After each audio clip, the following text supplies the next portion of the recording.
Est-ce que votre présence ici signifie que vous serez capitaine demain face à Israël? Merci beaucoup. Je pense que c'est possible. Il manque encore un entraînement. J'espère que l'entraînement se passera bien. Mais au vu d'être là, c'est fort probable.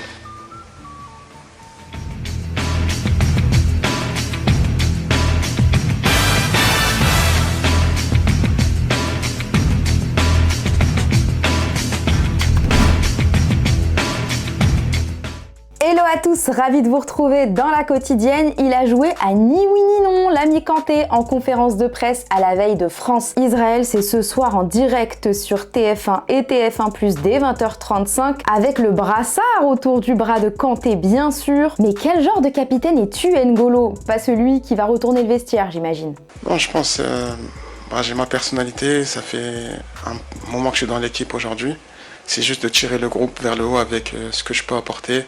C'est-à-dire sur le terrain, d'être concentré, de corriger quand on peut corriger, d'être un relais du coach sur le terrain. Naturellement, avec l'âge, avec le statut, de voir les jeunes qui sont là, ça devient plus facile de communiquer avec tout le monde et de faire passer des messages. Avec le brassard, ça incite un peu plus à le faire. D'ailleurs, sur ce rassemblement, c'est le seul champion du monde présent avec Benjamin Pavard. Il a vu Hugo Lloris, Raphaël Varane, puis Olivier Giroud et Antoine Griezmann raccrocher en sélection. Mais lui est toujours là à 33 ans. Mais jusqu'à quand?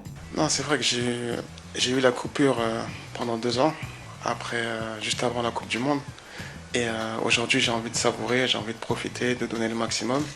Mais après, c'est vrai que voilà, il y a une nouvelle génération de nouveaux joueurs.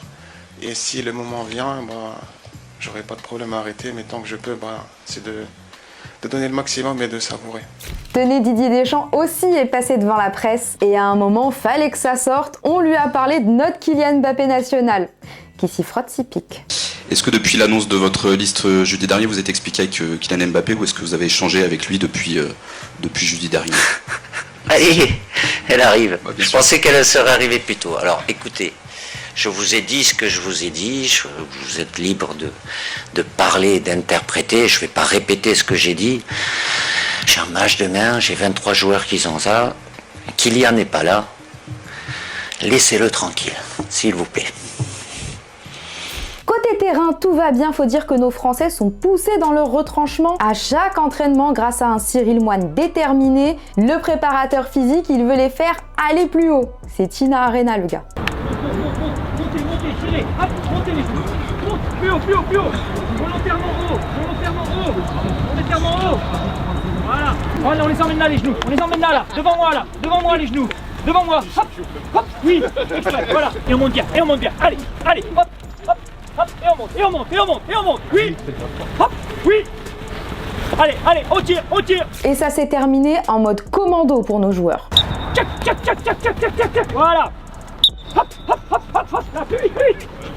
Vitesse max, hop. Au classement dans cette Ligue des Nations, la France est deuxième à 1 point de l'Italie et pourrait se qualifier pour l'écart ce soir tant que la Belgique ne bat pas les Italiens, car ce sont les 2 premiers qui se qualifient. Alors je vous pose la question du jour, sponsorisée par Uber Eats, le partenaire majeur de l'équipe de France, qui était à Clairefontaine pour vous ramener un joli cadeau. Quel est votre pronostic pour ce France-Israël? Vous nous donnez tout, les buteurs, les passeurs, absolument tout. Vous nous dites ça en commentaire et soyez bons, parce que l'un d'entre vous sera tiré au sort lundi et repartira avec le ballon utilisé lors de l'entraînement des Bleus et dédicacé par l'ensemble des joueurs de l'équipe de France à Clairefontaine. C'est grâce à Uber Eats évidemment qu'on remercie. On n'oublie pas évidemment qu'hier nous étions le 13 novembre, triste anniversaire, 9 ans après ces terribles attentats qui ont frappé la France, le Stade de France, le Bataclan ainsi que les terrasses parisiennes. L'heure était au recueillement pour l'équipe de France dans l'enceinte dionysienne. Grâce au discours de l'essentiel chef de la sécurité, le commandant Mohamed Sanadji,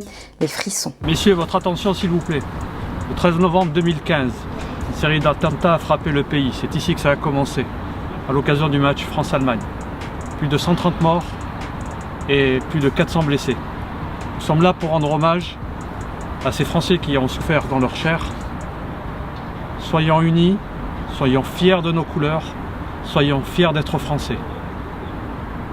Sans transition, on en parlait hier et ça se concrétise. À 73 ans, Claudio Ranieri sort de sa retraite. Pour aider la Roma, le technicien est arrivé mercredi soir dans la capitale italienne avec 200 tifosi pour l'accueillir comme il se doit. En même temps, il est chez lui, ancien joueur et déjà entraîneur à 2 reprises de la Louve. Bail jusqu'à la fin de la saison pour lui. Selon la presse locale, il pourrait même rejoindre l'organigramme du club en fin de saison dans un rôle pérenne de conseiller. Et hier, on vous demandait qui, selon vous, devait prendre la tête de la Roma. Régine, tu pensais justement que Claudio Ranieri était le candidat idéal pour l'AS Rome. Il a de l'expérience en Serie A et le tacticien italien a déjà prouvé sa valeur par le passé. Avec l'effectif actuel de la Roma, Ranieri a tout pour redresser le club. Eloumi, tu nous parlais d'un choix potentiellement intéressant pour la Roma. Edin Terzic, finaliste de la Ligue des Champions avec Dortmund, il est actuellement sans club et aurait pu apporter de la dynamique, une nouvelle dynamique à l'équipe. Pas pour le moment, mais merci pour vos commentaires. N'oubliez pas que lundi, il y a un tirage au sort et que vous pourrez tenter de remporter le ballon dédicacé par les Bleus. Merci Uber Eats. À part ça, en Angleterre, je vous ai pas dit, mais Ruben Amorim est arrivé chez les Red Devils. Et pour sa première journée à Carrington, il faisait beau, ça lui a donné le smile. Je l'ai jamais vu autant sourire. Faudrait lui dire qu'il est à Manchester United et qu'il va falloir s'accrocher.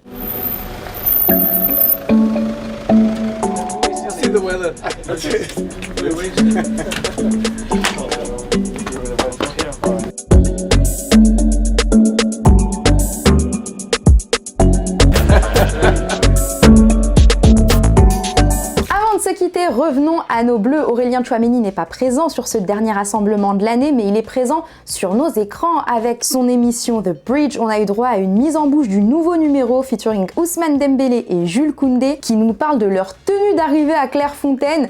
Dembouz, il se désolidarise direct. On a vu une polémique la dernière fois en sélection concernant le fait que voilà, nous les joueurs de l'équipe de France, on commence à abuser un petit peu avec les tenues qu'on porte. Pas dedans. Non, toi t'es toujours simple, efficace. C'est en commercial. Exactement, je te jure, d'ailleurs, commercial fenêtre. On va passer à la dernière sélection. Quelqu'un est masqué. Ça c'est toi, hein. Ça, me met pas dedans. Donc ça vous a pas touché les gens qui ont commencé à parler, les journalistes. Ça nous touche plus. Ça nous touche plus. Et voilà, c'est déjà la fin de la quotidienne. N'oubliez pas, ce soir, dès 20h35 en direct sur TF1, c'est France-Israël pour le compte de cette Ligue des Nations. On va se retrouver demain et on va se quitter avec le challenge téléfoot à Nice. C'est à retrouver en intégralité sur TF1+, et très bientôt en long format sur notre chaîne YouTube. À demain, ciao.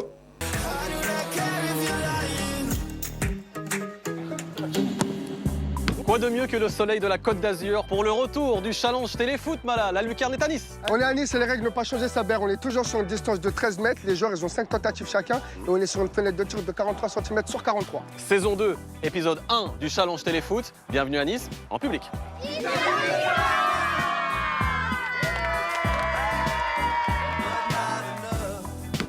Franck, merci beaucoup de nous accueillir. S'il fallait mettre une pièce sur un joueur avant la tentative du challenge, ce serait sur qui? Peut-être j'aurais mis sur 2 joueurs. Ouais. J'aurais mis une pièce sur Sofiane. Ouais. Il pourrait y avoir une surprise ou pas? Peut-être, dans le football, il y a toujours des surprises. Antoine, peut-être. Peut-être. Moi, je sais verra. Pas. On va voir ça. Merci. On commence avec qui? Antoine Mendy. Antoine Mendy? Allons chercher. Mendy Antoine, 100%. Parce que c'est 100% de réussite? Non, parce que c'est 100% de hargne, de bagarre.